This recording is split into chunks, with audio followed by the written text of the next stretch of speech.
Hello friends, Python video lecture series में आपका स्वागत है।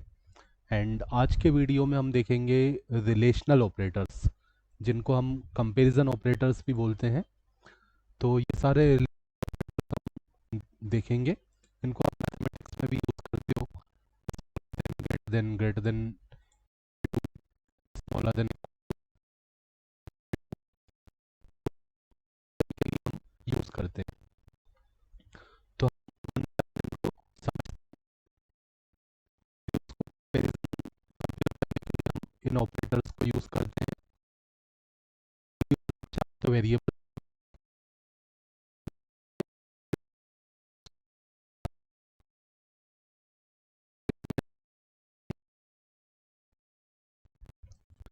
तो ये क्या करता है, चेक करता है जो लेफ्ट वैल्यू है,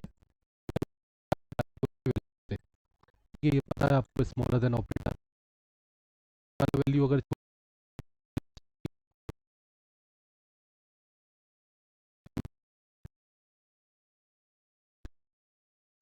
ट्रू या फॉल्स होता है। अगर कंपैरिजन फॉल्स देता है, कंडीशन लगा दिया,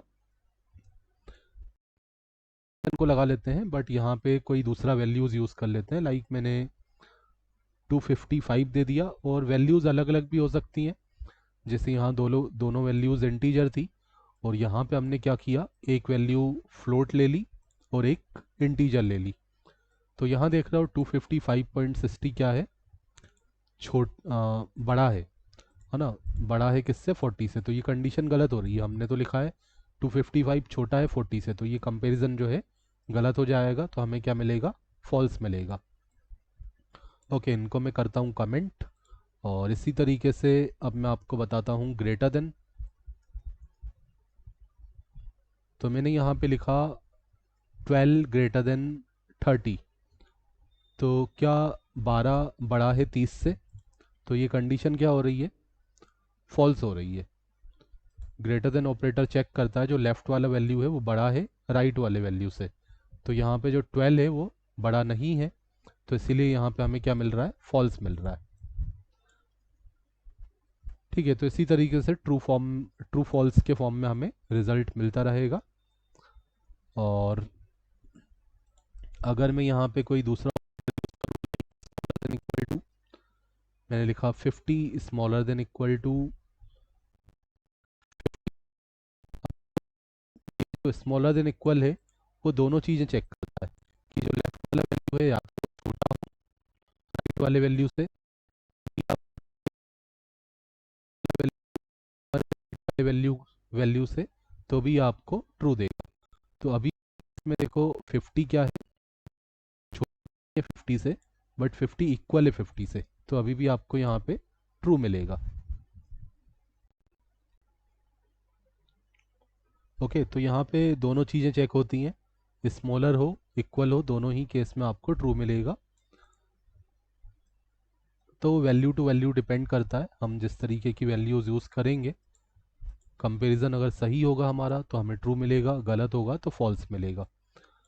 इसी तरीके से मान लो मैंने वैल्यूज़ को चेंज कर दिया, यहाँ पे मैंने लिखा 500। तो क्या 50 छोटा है या इक्वल है 500 के, तो ये कंपैरिजन तो गलत हो जाएगा।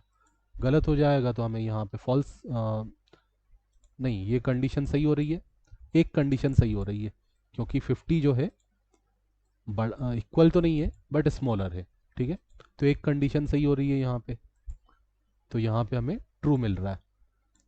इसी तरीके से इसको मैंने कमेंट किया, और ग्रेटर देन इक्वल टू, आप समझ चुके होंगे ये जो कंपैरिजन से इनको हम ज़्यादा यूज़ करते हैं कंडीशनल स्टेटमेंट्स में। आगे हम इनको यूज़ करेंगे जब रियल यूज़ केस आप इनका देखोगे, अभी तो हम ऑपरेटर्स को समझ रहे हैं। तो जब मैं एफ एल्स वगैरह आपको बताऊंगा तो वहाँ पे हम इनको यूज़ करेंगे। टर्नरी ऑपरेटर हो गया, उन जगहों पे मतलब जहाँ पे भी कंपेरिजन्स हम करेंगे तो वहाँ पे इनको यूज़ करेंगे। अभी हम डायरेक्ट इनको वैल्यूज़ प्रोवाइड कर रहे हैं। ओके, अब लिखा 50 ग्रेटर देन इक्वल टू 500। तो क्या 50 बड़ा है या बराबर है 500 के, तो 50 ना तो बड़ा है और ना ही बराबर है, तो यहाँ पे तो फॉल्स मिलेगा। तो ये फॉल्स आ गया। ओके, तो ये सारे ऑपरेटर्स हमने समझे। इसके बाद हैं ये हमारे इक्वलिटी चेक करने वाले ऑपरेटर्स।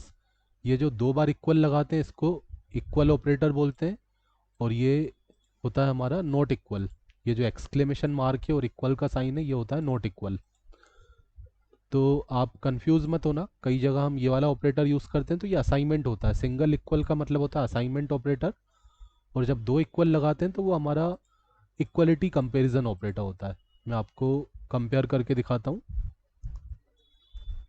इक्वल ऑपरेटर आपको नाम से ही समझ में आ रहा है, दो वैल्यूज़ को चेक करेगा क्या दोनों वैल्यूज़ आपस में इक्वल हैं या नहीं है। तो यहाँ पे जैसे मैंने लिखा 5 इक्वल टू 5, और एक मैंने लिख दिया 5 इक्वल टू 10। तो देखो पहला कंडीशन तो सही है, इक्वल ऑपरेटर चेक करता है लेफ्ट और राइट वाला वैल्यू इक्वल होना चाहिए। तो पहले कंडीशन में ट्रू मिलेगा क्योंकि 5 इक्वल है 5 के, और दूसरे कंडीशन में हमें फॉल्स मिलेगा क्योंकि 5 जो है 10 के इक्वल नहीं है। तो उस हिसाब से आपको यहाँ पे ट्रू और फॉल्स मिल रहा है। इसको भी मैंने कमेंट कर दिया। और अब देखते हैं हमारा नॉट इक्वल टू ऑपरेटर।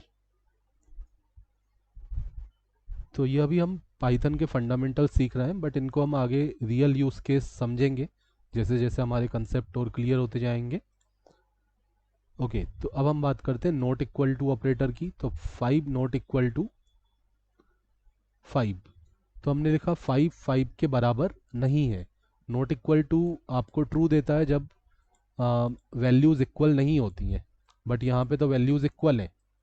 ठीक है, तो ये हमें ट्रू नहीं देगा, ये फॉल्स देगा। हम बोल रहे हैं 5 5 के बराबर नहीं है, बट 5 तो 5 के बराबर होता है, 5 5 के इक्वल होता है, तो हमें यहाँ पे क्या देगा, ये फॉल्स देगा। ये ट्रू कब देता है, जब वैल्यूज़ इक्वल नहीं होती हैं। जैसे मैंने कोई दूसरा स्टेटमेंट यहाँ पे ले लिया, मैंने लिखा 5 नॉट इक्वल टू 10। तो ये कंडीशन तो सही है, 5 10 के बराबर नहीं होता है, तो ये हमें ट्रू देगा। तो यहाँ पे ट्रू आ गया। तो ये सारे आपको जो लॉजिकल कंपैरिजन ऑपरेटर्स थे वो क्लियर हो गए। मिलते हैं नेक्स्ट वीडियो लेक्चर में। Thanks for watching.